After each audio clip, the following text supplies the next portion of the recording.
আজ যে police BNP Jamaat Islami যেখানে পায় মিছিলে পাইলে সমানে ঠেঙ্গায়, এই পুলিশের আবার আওয়ামী লীগ যেখানে পাবে ক্ষমতায় না থাকলে সেখানেই পিটাবে।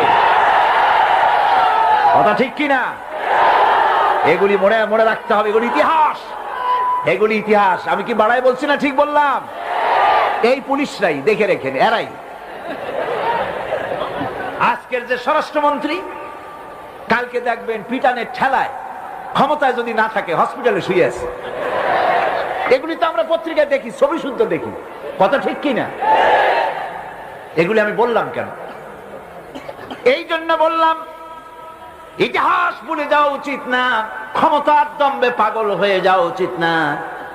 আল্লাহ পাক বলেছেন লিনানজুরাকুম কাইফা তা'মালুন, ক্ষমতা দিয়ে আমি দেখি আমলটা কি করো, তোমার আমলটা কি হয়।